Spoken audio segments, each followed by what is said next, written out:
నిన్న జరిగినటువంటి సభ ఏదైతే ఉందో ఎన్నికలకు సంబంధించి అందులో మోదీ అలాగే చంద్రబాబు కలవడం జరిగింది. అక్కడ మోదీ చంద్రబాబుకి ఒక గిఫ్ట్ ఇచ్చారు అని అంటున్నారు. ఏంటా గిఫ్ట్? ఆ గిఫ్ట్ ఎవరికి ఉపయోగపడుతుంది? కూటమిగా, చంద్రబాబుగా?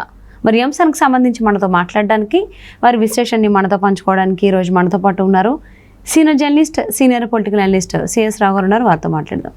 నమస్తే రావు గారు. నమస్తే. ఎన్నికల ప్రచారంలో భాగంగా మోదీ ఏపీకి వచ్చారు. సో అటు రాజమండ్రి, అనకాపల్లి రెండిట్లోనే ఆయన ప్రసంగించడం జరిగింది. ఒక సభలో ఇద్దరు కలిశారు, చంద్రబాబు అండ్ మోదీ. ఆ కలిసిన చోట మోదీ చంద్రబాబుకు గిఫ్ట్ ఇచ్చారు అంటున్నారు. ఏంటి ఆ గిఫ్ట్? ఆ గిఫ్ట్ వల్ల ఉపయోగాలు ఏంటి? ఎవరికి ఉపయోగాలు ఒకవేళ ఉంటే? ఇప్పుడు ఒకటి ఏంటంటే ప్రతి ఎలక్షన్లో కూడా ఒక స్లోగన్ ఉంటుంది, సబ్కా సాత్ సబ్కా వికాస్ అనేది ఒకటి. 2014 ఎన్నికల్లో తీసుకుంటే నరేంద్ర మోడీ మొత్తం బ్లాక్ మనీని తీసుకొచ్చేస్తాను అని అన్నాడు. అంతకుముందు ఎలక్షన్ వాజ్పేయి తీసుకుంటే కనుక భారత్ వెలిగిపోతుంది అనేది ఒక క్యాప్షన్ తీసుకున్నారు. ఇప్పుడు నరేంద్ర మోడీ ఈ ఎన్నికల్లో తీసుకుంది ఏంటంటే మోడీ గ్యారంటీ, అది నినాదం. సో మోడీ గ్యారంటీ ఏమి ఇచ్చాడు? ఆంధ్రప్రదేశ్కి వచ్చిన తర్వాత ఆయన చంద్రబాబు నాయుడుకి ఏం చెప్పారు? ఎందుకంటే కూటమికి కెప్టెన్ ఎవరు ఆంధ్రప్రదేశ్లో? చంద్రబాబు నాయుడు. కాబట్టి చంద్రబాబు నాయుడుకి ఏం ఇచ్చారు గిఫ్ట్ అని అంటే ఆయన జీరో మంత్రాన్ని ఇచ్చారు అని చెప్పవచ్చు. ఎవరు? నరేంద్ర మోడీ. ఏంటి జీరో మంత్రం అంటే? దాని అర్థం ఏంది అసలు? జీరో మంత్రం అంటే దేని గురించి? అదే అసలు చాలా క్లియర్గా నరేంద్ర మోడీ జీరో మంత్రంతో జగన్మోహన్ రెడ్డిని కొట్టాడు.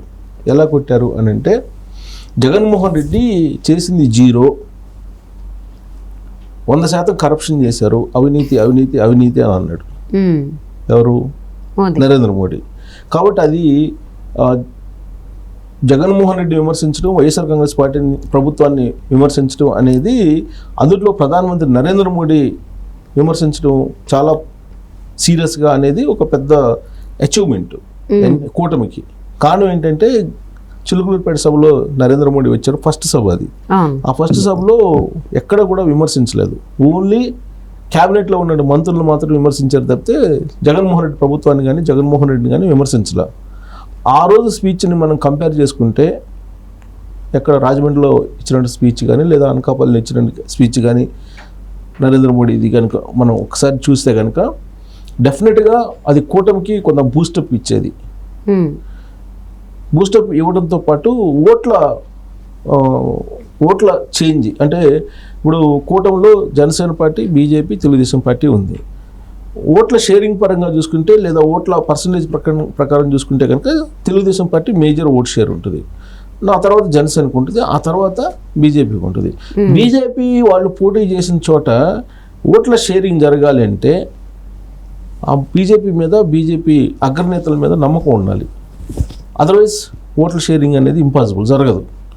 సో ఆ ఓట్ల షేరింగ్ జరగాలి అంటే అగ్రెసివ్గా జగన్మోహన్ రెడ్డి ప్రభుత్వం మీద, జగన్మోహన్ రెడ్డి మీద విమర్శించాలి. ఎవరు? నరేంద్ర మోడీ విమర్శించాలి. కారణం ఏంటంటే నరేంద్ర మోడీకి దత్తపుత్రుడు జగన్మోహన్ రెడ్డి అనేది నమ్ముతూ ఉన్నారు ఆంధ్రప్రదేశ్లో ఉండేటువంటి చాలా మంది ప్రజలు. నరేంద్ర మోడీతో కలిసి 5 సంవత్సరాల పాటు ట్రావెల్ అయ్యాడు జగన్మోహన్ రెడ్డి. పైగా ఆయన బెయిల్ మీద ఉన్నాడు, ఆ బెయిల్ మీదనే పరిపాలన సాగిస్తున్నాడు. దీనికి కారణం ఏంటంటే నరేంద్ర మోడీ అనేటువంటి ఒక అభిప్రాయం బలంగా పోయింది ఆంధ్రప్రదేశ్ ప్రజల్లో. ఆ అభిప్రాయం నుంచి బయటపడేయాలి ఫస్ట్. అప్పుడు బీజేపీ నుంచి ఉన్నటువంటి చోట్ల తెలుగుదేశం పార్టీ ఓటర్లు లేదా జనసేన ఓటర్లు షిఫ్ట్ అయ్యి ఓటేస్తారు ఆ పార్టీకి, అదర్వైజ్ ఓటేయరు. అందుకే ఆయన జీరో ఫార్ములాని తీసుకొచ్చారు, జీరో మంత్రాన్ని జపించారు. జగన్మోహన్ రెడ్డి చేసింది జీరో, అభివృద్ధి అనేది జీరో, కరప్షన్కు పాల్పడ్డాడు, అలాగే అభివృద్ధిని కుంటుపరిచాడు, ఎక్కడ అభివృద్ధి లేదు, కేవలం లిక్కర్, శాండ్, ల్యాండ్ ఈ కుంభకోణాలు చేశారు, జైలుకి పంపిస్తాము అనేటువంటి ఒక కామెంట్లు చేశారు.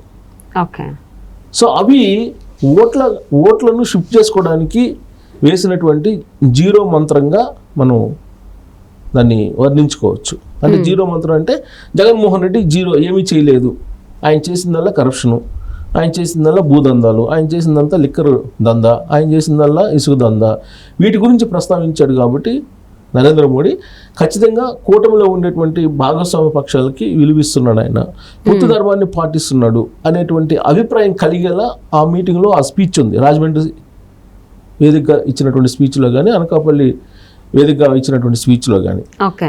కాబట్టి ఇది కొంత టర్నింగ్ పాయింట్ కూటమికి. మొన్నటి వరకు ఏంటి, నరేంద్ర మోడీ తోటి పొత్తు పెట్టుకున్న, బీజేపీతో పొత్తు పెట్టుకున్న, నరేంద్ర మోడీ ప్రధానమంత్రిగా ఉన్నా కానీ ఇక్కడ డీజీపీని మార్చలేకపోయాము, సిఎస్ని మార్చలేకపోయాము, అసలు అడ్మినిస్ట్రేషన్లో ఎలాంటి సహాయ సహకారాలు అందించట్లేదు. ఏదైతే కోరుకొని తెలుగుదేశం పార్టీ జనసేన పొత్తు పెట్టుకున్నాయో బీజేపీ తోటి అది నెరవేరలేదు అనేటువంటి భావన తెలుగుదేశం పార్టీ లీడర్లో ఉంది, జనసేన లీడర్లో ఉంది, అలాగే ఆ రెండు పార్టీల అభిమానుల్లో ఓటర్లలో కూడా ఉంది. దాన్ని మినిమైజ్ చేసేటువంటి ప్రయత్నంలో భాగంగా నరేంద్ర మోడీ ఒక ప్రయత్నం చేశారు. అయితే ఇప్పటికి కూడా నరేంద్ర మోడీ జగన్మోహన్ రెడ్డి బంధం మీద మాత్రం అనుమానాలు పూర్తిగా అయితే పోలా, కానీ ఒక 70% పోయేలాగా ఆయన స్పీచ్ ఉందని చెప్పొచ్చు. ఓకే. పైగా దాని కంటిన్యూషన్లో జగన్మోహన్ రెడ్డి ఏం చేశాడు, అసలు ఈ ఎలక్షన్లు చేయలేమేమో, అధికారులను ఎట్టబడితే అట్ట మార్చేస్తున్నారు అనేటువంటి ఒక ఆందోళన కలిగించేటువంటి ఒక స్టేట్మెంట్ ఇచ్చారు. అంటే ఎక్కడో నొప్పి తగిలింది జగన్మోహన్ రెడ్డికి, తగలాల్సిన చోట తగిలింది, కాబట్టి నరేంద్ర మోడీని నమ్మొచ్చు అనేటువంటి ఫీలింగ్లోకి తెలుగుదేశం పార్టీ జనసేన ఓటర్లు వచ్చి ఉంటారు. ఓకే. సో దానివల్ల కూటమికి లబ్ధి కలుగుతుంది. అదే చంద్రబాబు నాయుడుకి ఇచ్చినటువంటి గిఫ్ట్, అంతే కదా. కెప్టెన్కి కావాల్సినటువంటి అన్ని రకాల ప్లేయర్స్ని ఇవ్వాలి, కావాల్సినటువంటి వనరులను సమకూర్చాలి, అలాగే ప్రాక్టీస్ వచ్చేసేటప్పుడు ప్రాక్టీస్ మ్యాచ్లో సహకారం అందిస్తే మెయిన్ మ్యాచ్లో విన్నింగ్ ఉంటుంది. సో ఈ ప్రాక్టీస్ మ్యాచ్లు అంటే ఇవే ప్రచారంలో సంబంధించి ప్రచారంలోకి వెళ్తున్నటువంటి సందర్భంగా తెలుగుదేశం పార్టీ వాళ్ళని వైఎస్ఆర్ కాంగ్రెస్ పార్టీ వాళ్ళు కొట్టి తెలుగుదేశం పార్టీ వాళ్ళ మీదనే కేసులు పెట్టిన సందర్భాలు అనేకం ఉన్నాయి. వాటన్నిటికీ పులి స్టాప్ పడేలా రాజేంద్రనాథ్ రెడ్డిని బదిలీ చేశారు. ప్లస్ అదే రోజు నరేంద్ర మోడీ జగన్మోహన్ రెడ్డి మీద, జగన్మోహన్ రెడ్డి ప్రభుత్వం మీద ఒక విమర్శల వర్షం అయితే కురిపించారు. అవి రాబోయేటువంటి రోజుల్లో జగన్మోహన్ రెడ్డిని జైలుకి తీసుకువెళ్తాయి అనేటువంటి ఒక అభిప్రాయం కలిగేలా చేశారు. అంతకు ముందు రోజు ధర్మవరం కేంద్రంగా చేసుకుని అమిత్ షా స్పీచ్ వింటే కనుక 100% జగన్మోహన్ రెడ్డి జైలుకి వెళ్ళే అవకాశం ఉంది. పూర్తి సమాచారం అమిత్ షా దగ్గర ఉంది. ఆంధ్రప్రదేశ్లో ఏమేమి దందాలు చేశారు అనేది ఆయన దగ్గర సమాచారం ఉంది. ఆ సమాచారాన్ని బేస్ చేసుకుని రాబోయేటువంటి రోజుల్లో డబుల్ ఇంజిన్ సర్కార్ ఏర్పడితే ఆంధ్రప్రదేశ్లో అలాగే ఢిల్లీలో అనే దేశంలో ఖచ్చితంగా జగన్మోహన్ రెడ్డి జైలుకి వెళ్ళే అవకాశం ఉంది అనేటువంటి ఒక సంకేతాన్ని బలంగా ఇచ్చారు అమిత్ షా. దాని కంటిన్యూషన్లో నరేంద్ర మోడీ ఇచ్చారు. సో ఫైనల్ టచ్ విజయవాడలో రోడ్ షో కూడా ఉంది. అయితే ఇప్పటివరకు ఏంటంటే ఆయన ఇచ్చినటువంటి గిఫ్ట్ చంద్రబాబు నాయుడికి ఏంటంటే కొంత జగన్మోహన్ రెడ్డి విమర్శించడం, తర్వాత రాజమండ్రి వేదికగా చంద్రబాబు నాయుడు లేడు కానీ లోకేష్ ఉన్నాడు. అయితే అనకాపల్లి వేదికగా చంద్రబాబు నాయుడు ఉన్నాడు. చంద్రబాబు నాయుడు రిసీవ్ చేసుకున్నటువంటి తీరు కానీ, చంద్రబాబు నాయుడిని ఆయన పేరుని ఆయన ప్రసంగంలో అనేక సందర్భాల్లో ప్రస్తావించడం కానీ, ఇవన్నీ చూస్తే కనుక వాళ్ళిద్దరి మధ్య కెమిస్ట్రీ కుదిరింది అంటారు కదా, సినిమాల్లో కెమిస్ట్రీ కుదిరింది అంటారు హిట్ సినిమాకి. అలాగే ఈ పొలిటికల్గా ఇప్పుడు జరుగుతున్నటువంటి ఎన్నికల్లో వీళ్ళిద్దరి మధ్య కొంత గ్యాప్ ఉంది అనేటువంటి భావన ఉండేది మొన్నటి వరకు. కానీ నిన్న అనకాపల్లి సభలో చూసిన తర్వాత చంద్రబాబు నాయుడు, నరేంద్ర మోడీ ఇద్దరు కలిసి ఒకరి పట్ల ఒకరికి నమ్మకం కలిగింది, ప్లస్ ఆయన స్పీచ్ కూడా అదే విధంగా ఉంది అనేటువంటి ఒక అభిప్రాయాన్ని కలిగిస్తూ ఒక గిఫ్ట్ ఇచ్చాడు. ఆ బూస్టప్ తోటి, ఆ జోష్ తోటి ఎన్నికలకు వెళ్ళడంతో పాటు ఆల్మోస్ట్ అంటే నరేంద్ర మోదీ ఎన్నికల ప్రచారంలో అటు రాజమండ్రి ఇటు అనకాపల్లి 2 సభల్లోనూ మాట్లాడిందని విధానం బట్టి ఆల్మోస్ట్ ఏపీ ప్రజలకి, ముఖ్యంగా ఈ టీడీపీ జనసేన ఓటర్లకైతే ఒక క్లారిటీ వచ్చింది.